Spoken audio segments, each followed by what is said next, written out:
Welcome to Beginnings. My name is Eric Hoven, and today we're going to start by talking about religion and science. Now, I know a lot of people think that religion and science do not go together.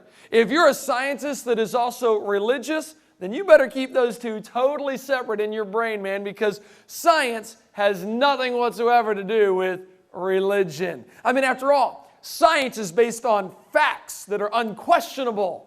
Religion is just kind of based on, thoughts and feelings and beliefs. Science is material. Religion is just kind of immaterial. Science has all the answers. Religion causes a lot of problems. And they really think science and religion don't go together at all. However, we can easily see the limits of science because science cannot answer fundamental questions of life. There's 4 fundamental questions of life. Science doesn't have the answers to them. Who am I? Where did I come from? Why am I here? And where am I going to go when I die?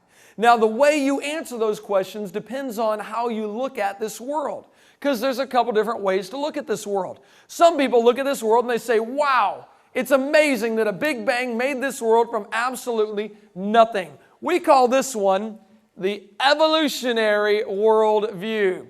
The Evolutionary Worldview looks at this world and goes, there's no design, there's no designer, it's all just a big accident.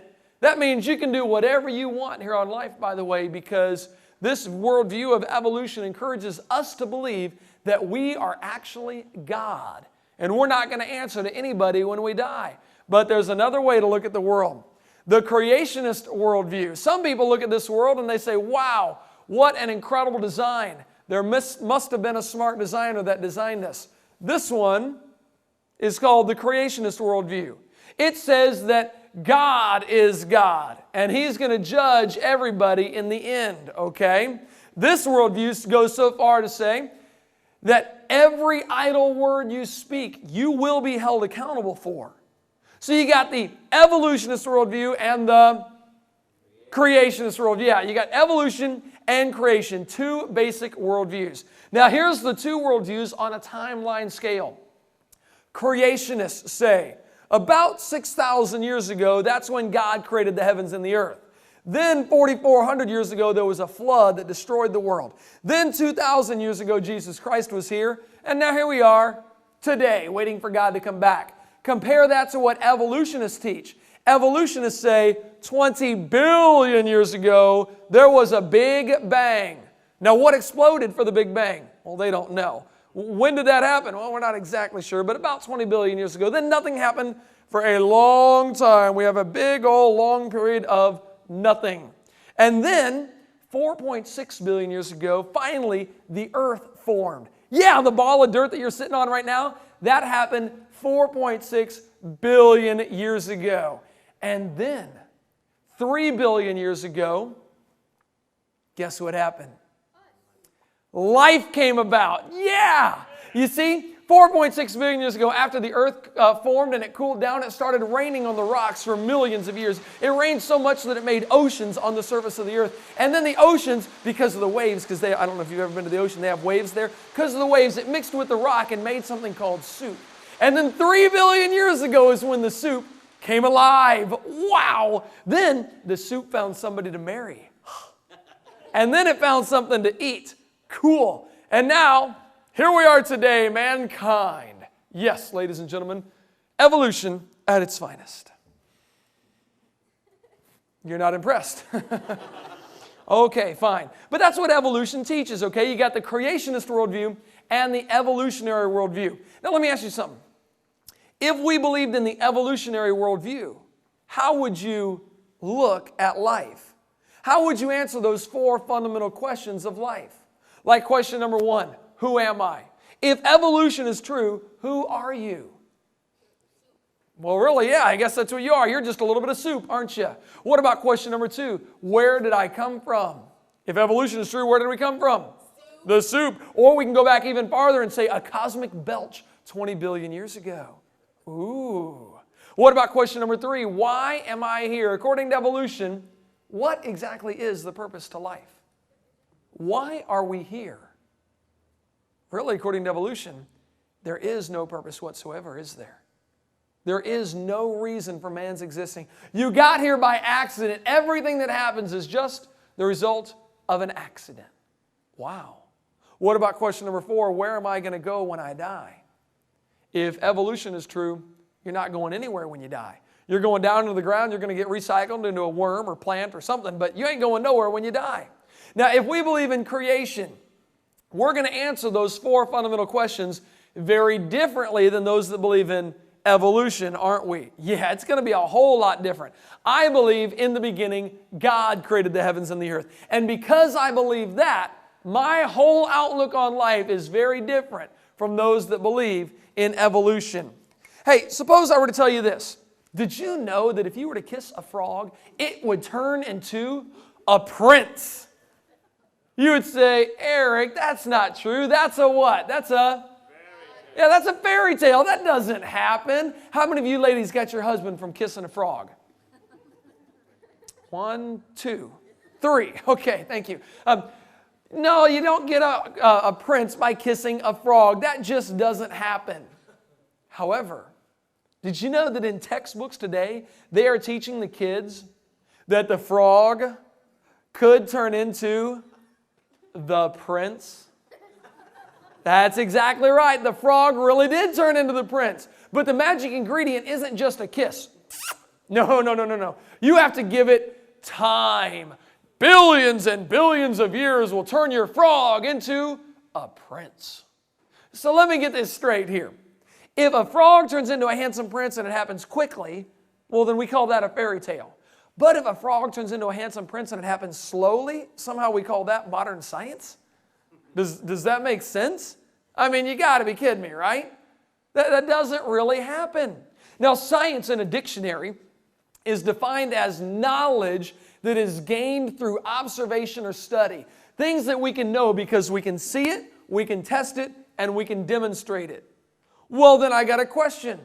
Is evolution actually part of science? Let's dig in and find out. Definition number 1 of evolution. Oh, I forgot to tell you, there are actually 6 different kinds of evolution. Yeah, evolution isn't just one big happy little thing. It's divided up into 6 different sections. Check it out. First of all, we've got cosmic evolution. That would be the origin of time, space, and matter, referring to the Big Bang. Well, if science is things that we can see, test, and demonstrate, let's find out. Can we see, test, or demonstrate the Big Bang? No, we can't, can we? Now, you're welcome to believe in the Big Bang, but you got to understand that is not part of science because you can't see, test, or demonstrate it. How about this one? Chemical evolution. According to chemical evolution, all the elements that we have today evolved from just hydrogen and helium. You guys remember the periodic table of elements, right? How many of you in school had to memorize the periodic table of elements? Had to do that? How many of you forgot it 5 minutes after you took the quiz? Yep, just like me. Okay, me too. Okay. But you got this periodic table of elements. They say all those elements evolved from hydrogen and helium.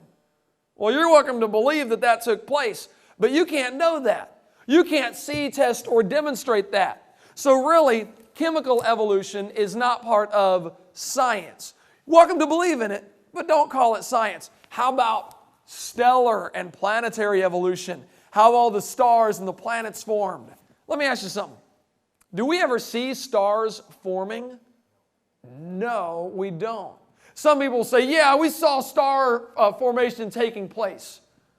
Well, really what they see sometimes is areas of the sky get brighter and they think, that must mean a star formed there. No. We've actually never seen a star form, never witnessed that happen. What we do see is lots and lots of stars blowing up. Those are called novas or supernovas, and that happens about 1 every 30 years. Interestingly enough, we only see about 300 supernovas. Wow. Well, that wouldn't account for billions of years of stellar and planetary activity, would it? You know, there's a lot of stars out there, a whole lot. Scientists estimate there are enough stars out in space so that every single person on planet Earth could own 11 trillion of them. You can have 11 trillion of your own stars. Go name them. Have fun. Enjoy. And by the way, those are only the ones that we know about. We don't know about the ones that we don't know about. That's a lot of stars out there. Now, you're welcome to believe that star formation is taking place, but you can't know that. It's a belief. It's not part of science. It doesn't fit over there with science, okay? And do you realize this? With all the stars that we have in the universe today, scientists say the estimated number right now is 70 sextillion. That's the number 70 followed by 21 zeros. Whoa is right. That is a lot of stars. And they say all those stars formed in 20 billion years? Wait a minute. Do the math on that with me. If 76 sextillion stars formed in just 20 billion years, that would be the same as 3.5 trillion stars forming every single year. Or 6.5 million stars forming every single minute. Do we see 6.5 million stars forming every single minute?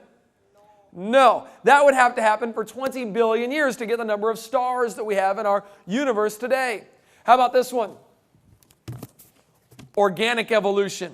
The origin of life from non-life. Do we ever see that happen? Have we ever seen something that is not alive actually come alive? You're like, yeah, in my refrigerator. No. That doesn't count, okay? I'm talking really a rock evolving into life. No, we've never seen that. Never tested. Actually, we've tried to test it. We've tried to demonstrate it. But science has come up with nothing. That does not belong on the science table. That is not part of science. The idea of life coming from non-life is a religious worldview. It is not at all a scientific worldview, okay? They really don't know how life originally evolved, how it came about, the abiogenesis. When did that actually take place, or how did it take place? They really don't have a clue. Then we've got one called macroevolution.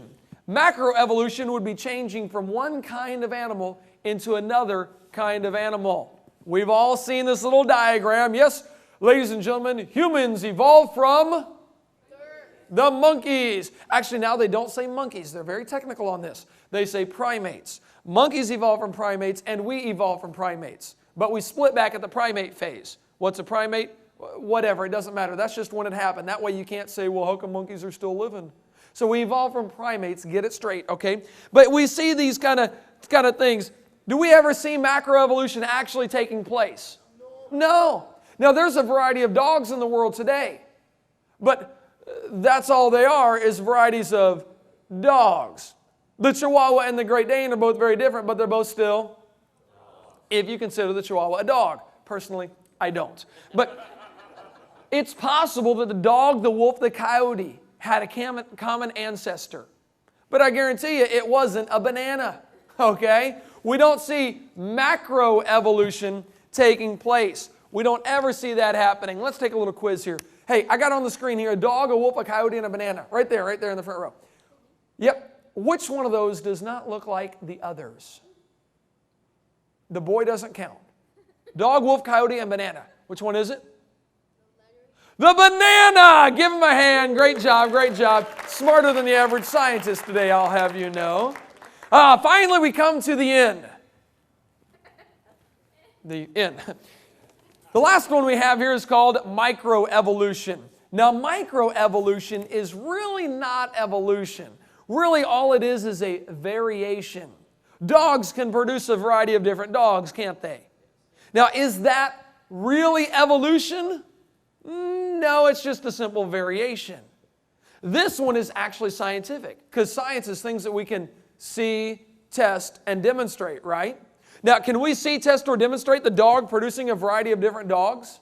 Yes. So this one actually fits perfectly on the science table. The rest of the types of evolution are a religious worldview. They have nothing whatsoever to do with science.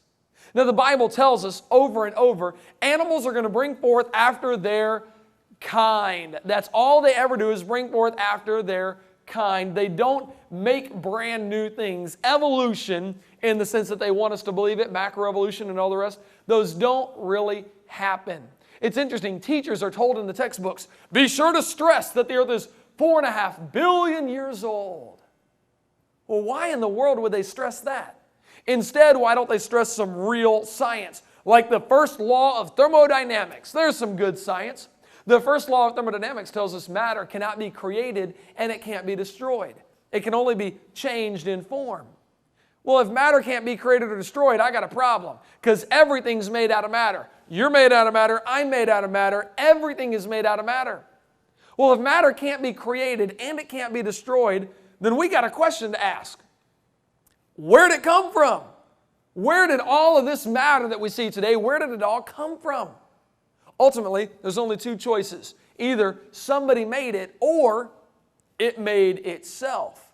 There's no other choice. Now, I believe in the beginning God created the heavens and the earth. Humanists do not believe that. Evolutionists believe that the universe is self-existing, that it was actually never created. Well, how do you get the world to make itself? That's a hard trick right there. How do you get the earth to just form? How do you get the universe to make itself out of nothing? Well, evolutionists were thinking about that for a long time, and finally they came up with an idea, and they called it the Big Bang. Okay? Tell me about your Big Bang. Here's what they say about the Big Bang, okay? Here it is in a textbook. Boys and girls, 18 to 20 billion years ago. That's a long time. They say all the matter in the universe. Do you know what universe really means? You know what you're really talking about there? The word universe comes from two Latin words, uni and verse. Uni means single. Verse means a spoken sentence. You really know what you're talking about there? Every time they say universe, they're talking about a single spoken sentence. Well, that's interesting, isn't it? The universe. We live in a universe, don't we? Did you realize we literally live inside of a single spoken sentence? I can even tell everybody what it was. And God said, "Let there be light." And it was so. We live in a single spoken sentence, just like the Bible told us. Anyway, 18 to 20 billion years ago, all the matter in the universe was concentrated into one very dense, very hot region that may have been much smaller than a period on this page. Excuse me? All the matter in the universe, sun, moon, stars, planet Earth, women's closets, everything squished into a dot smaller than a period on a page. That is a crowded dot. And really, really heavy. Guess what? That's not the first time that it's happened. It's happened before, and it's going to happen again. This textbook says, boys and girls, all the matter and energy will once again be packed into a small area. This area may be no bigger than the period at the end of this sentence. Then another Big Bang is going to occur. Yeah, it happens every 80 to 100 billion years. Well, then I got some good news. You don't need to worry about global warming, but look out for global squishing. You are going to get squished, man. This guy was brilliant. In order to write a textbook, you have to be at least this smart. He says, boys and girls, in the realm of the universe, nothing means nothing. Ooh, deep. He says, not only would matter and energy disappear, but also space and time. However, physicists theorize that from this state of nothingness, the universe began a gigantic explosion. Wait a minute. Did he just say nothing exploded and here we are? And he put that in a science book? And he's calling that part of science? That has nothing to do with science, man. That's a belief system. That's a religious worldview, for crying out loud. They even put that same idea in major scientific journals. Scientific American, look what it says. The observable universe could have evolved from an infinitesimal region. That means a dot.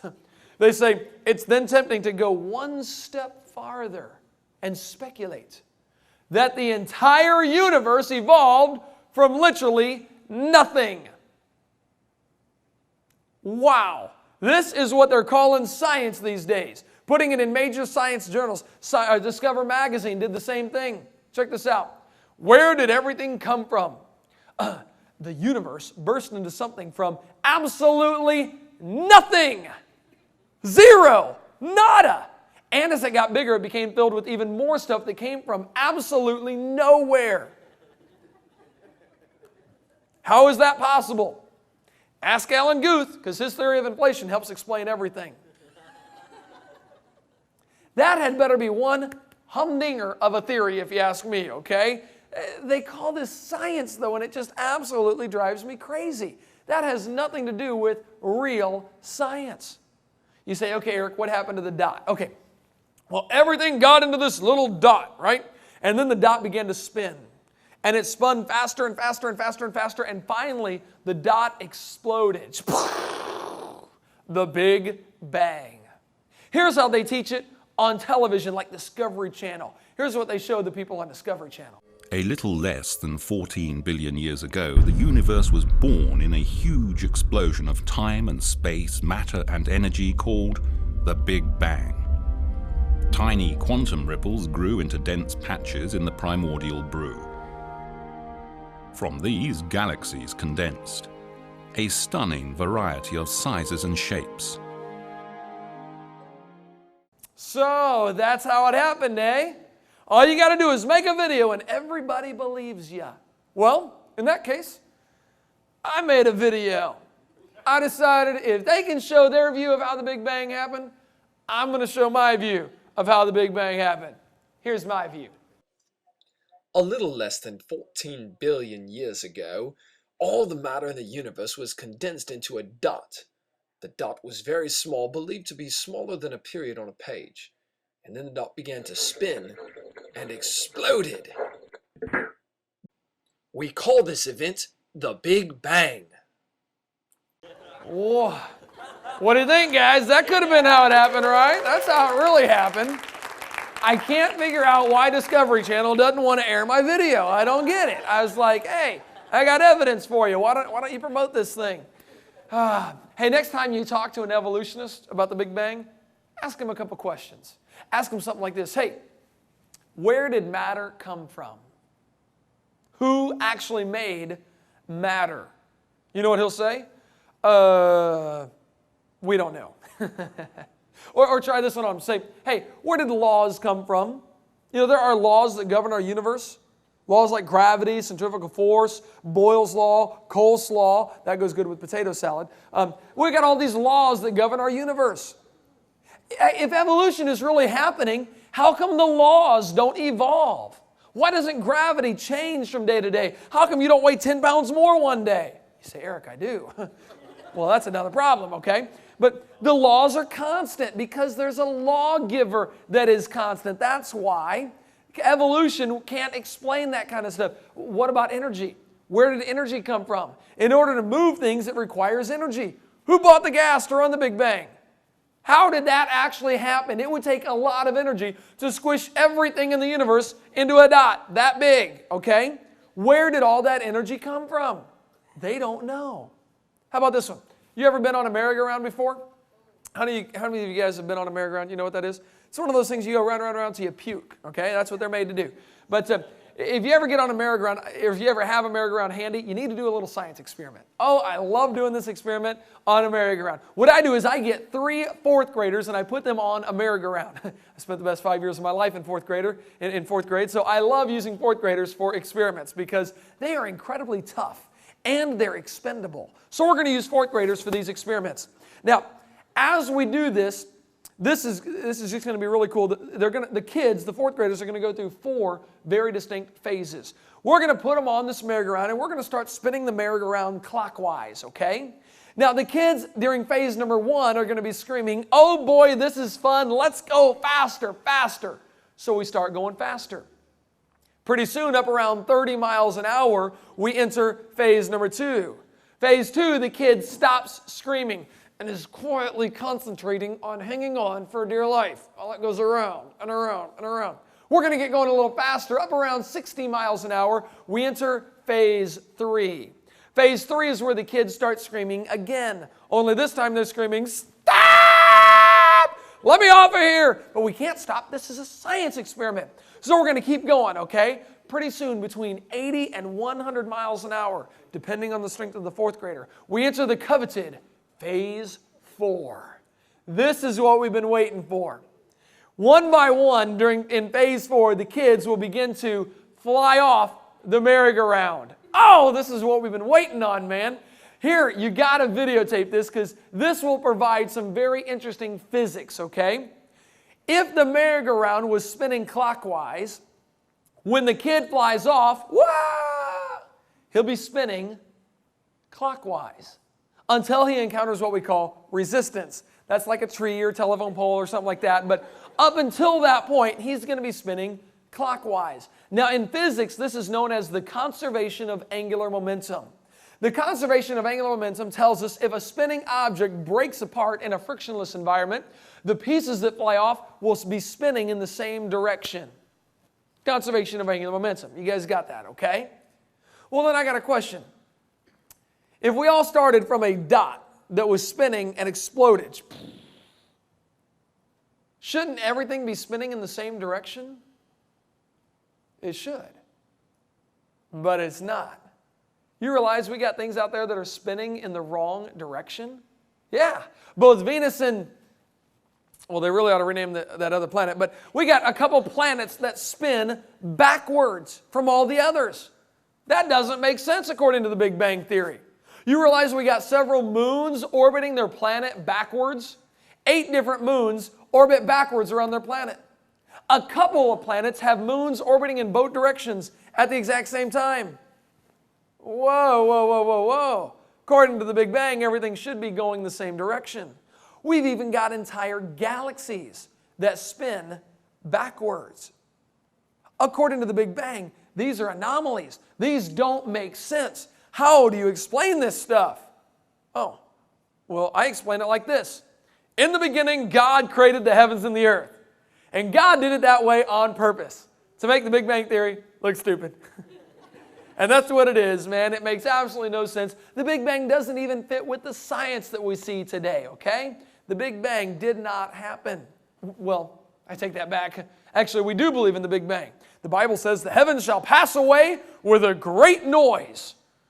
Sounds like Big Bang to me, okay? So it just comes at the end, not at the beginning. Evolutionists got it a little bit backwards, that's all. Hey, another thing. If the Big Bang Theory were true, everything should be evenly distributed. But it's not. It's lumpy. You got clusters of stars and then zillions of miles of nothing. Hey, the Big Bang really is a big dud. That's all there is to it. What if I could show you, according to science, that the world is not billions of years old? Evolution says it's 20 billion years old. The universe started 20 billion years ago. The earth is 4.6 billion years old. What if I could show you, according to science, that it is not billions of years old? Wouldn't that be interesting? That would kind of take the legs out from evolution, wouldn't it? Now, it kind of all boils down to this. Creationists believe, in the beginning, God. Evolutionists believe, in the beginning, dirt. That's really what it comes down to. But they're both religions. Both creation and evolution are religious worldviews. Evolution is not part of science. No, no, no, no, no. Evolution is a religious worldview. Thanks for joining me. We'll see you next for session 2.